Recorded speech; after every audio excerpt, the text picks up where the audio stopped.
Imagina entrar a un departamento y encontrar a una persona sentada en su propio sillón, pero se ha convertido casi por completo en cenizas.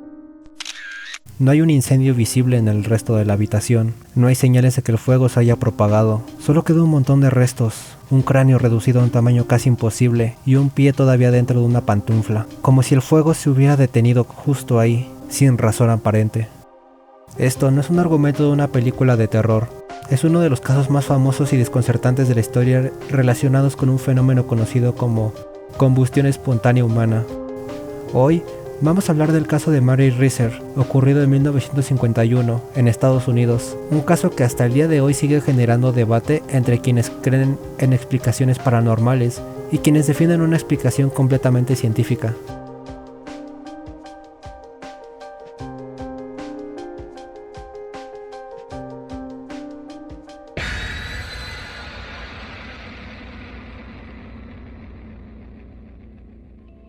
Mary Hardy Reeser nació el 8 de marzo de 1884 en Columbia, Pensilvania. Para 1951 ya era una viuda de 67 años que se había mudado a la ciudad de Pittsburgh, en Florida, esto para estar más cerca de su hijo, un médico local llamado Richard Reeser, y es que ella llevaba una vida tranquila. Como cualquier mujer de su edad en esa época, recibía visitas de familiares de vez en cuando, mantenía contacto con su hijo y sus nietas, y es que no había absolutamente nada raro en su rutina que hiciera sospechar de que algo extraño estaba por suceder. La noche del 1 de julio de 1951, su hijo y su casera, una mujer llamada Pansy Carpenter, la visitaron en su departamento. Hasta ahí todo transcurrió con normalidad. Mary había tomado unas píldoras para dormir, y según los testimonios de quienes la vieron esa noche, se encontraba fumando un cigarrillo mientras conversaba con ellos, esto sentada en su sillón favorito, algo que era habitual al parecer.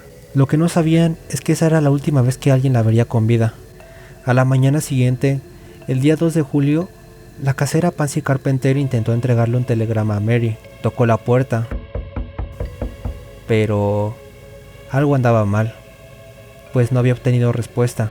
Al acercarse para intentar abrir, notó algo que la alarmó de inmediato, y el picaporte de la puerta estaba demasiado caliente. Sin pensarlo dos veces, pidió ayuda a los que estaban alrededor.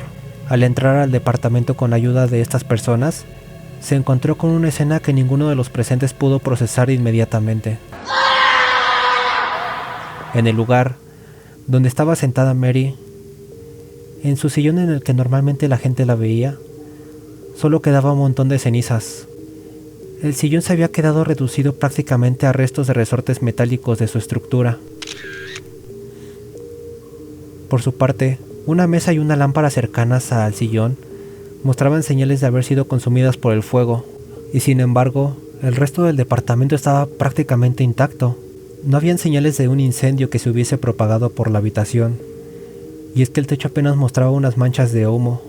Los muebles restantes, las paredes, las cortinas, nada de eso presentaba daño significativo, como si el fuego se hubiera concentrado únicamente en un punto muy específico del cuarto, y en nada más y nada menos que donde estaba sentada Mary.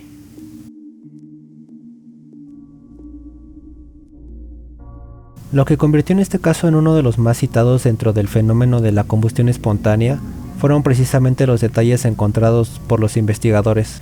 El cuerpo de Mary Reeser, que pesaba alrededor de 77 kilogramos, había quedado casi completamente incinerado.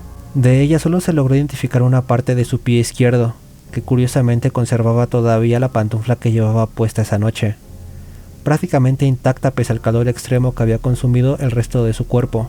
Pero el detalle que más alimentó el misterio durante décadas es el de su cráneo. Según los reportes de la investigación oficial, el cráneo de Mary fue encontrado en un estado demasiado extraño entre las cenizas, y es que este se había encogido de una forma tan dramática que hasta según el testimonio de los propios investigadores era comparable al de una taza de té. Ese tipo de contracción extrema no es algo que ocurra de forma habitual en el cuerpo humano que se expone al fuego, y ese detalle, junto con la falta de daño en el resto del departamento, fue lo que llevó a muchos a considerar este caso como un ejemplo clásico de combustión humana espontánea. El caso resultó tan inusual que la policía de Pittsburgh, encabezada por el jefe J.R. Reeser, decidió enviar evidencia directamente al FBI para que fuera analizada por especialistas. Esto en sí mismo es poco común, un caso de este tipo generando el involucramiento directo de la agencia federal estadounidense habla de lo extraño que resultaba para las autoridades locales de la época. La conclusión oficial, tanto de los investigadores locales como la del FBI, fue que la muerte de Mary Reeser no había sido causada por un fenómeno sobrenatural, sino más bien por un accidente. Se cree que se había quedado dormida mientras fumaba un cigarrillo, posiblemente bajo el efecto de las píldoras para dormir que había tomado esa noche, y el fuego se habría comenzado en su ropa, y a partir de ahí se habría desarrollado un proceso conocido dentro de la ciencia forense como efecto mecha, o wick effect. El efecto mecha es la explicación científica más aceptada para la mayoría de casos históricos de supuesta combustión espontánea.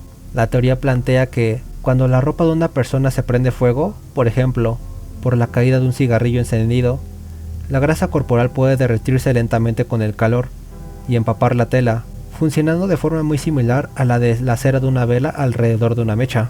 Bajo esta explicación, el fuego se mantiene ardiendo de forma lenta y sostenida durante horas, alimentado por la propia grasa corporal, generando temperaturas lo suficientemente altas para consumir casi por completo el cuerpo, pero sin llegar a propagarse violentamente al resto de la habitación, ya que se trata de una combustión lenta y contenida, no de un incendio explosivo.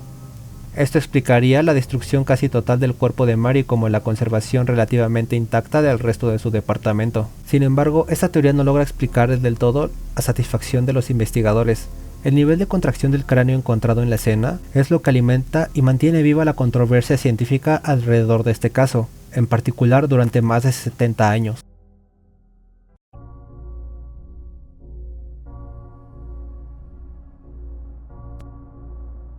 Fuera del ámbito puramente forense, el caso de Mary Reeser también alimentó todo tipo de teorías alternativas a lo largo de los años.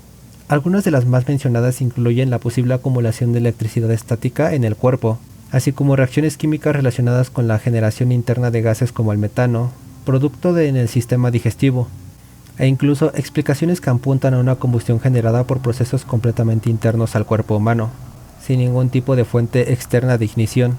Ninguna de estas teorías ha logrado sustentarse con evidencia científica sólida, pero han sido suficientes para mantener vivo el interés público alrededor de este caso, al punto de que sigue siendo mencionado hasta la actualidad como uno de los ejemplos más citados dentro del fenómeno de la combustión humana espontánea a nivel mundial. Y es que más de 70 años después, el caso de Mary Reeser sigue dividiendo opiniones. Para la ciencia forense, la explicación más razonable sigue siendo el efecto mecha, combinando un accidente desafortunado relacionado con el cigarrillo y los sedantes que había tomado esa noche para poder conciliar el sueño. Para muchos otros, los detalles del cráneo encogido y la ausencia casi total de daño en el resto del departamento siguen siendo demasiado extraños para conformarse con una explicación puramente accidental. Lo que resulta innegable es que cual sea la explicación real, la muerte de Mary Reeser se convirtió en uno de los relatos más perturbables dentro del misterio de la combustión humana espontánea, y en un caso de estudio obligatorio para cualquiera que se interese en este tipo de fenómenos. Y hasta aquí el video de hoy sobre el caso de Mary Reeser y la combustión humana espontánea. Cuéntame en los comentarios qué opinas, ¿accidente explicable por la ciencia o un fenómeno que todavía no logramos comprender del todo? No olvides dejar tu like y suscribirte si te interesan estos casos y otros temas aterradores. Nos vemos en el próximo video, tablado alt y te deseo dulces pesadillas.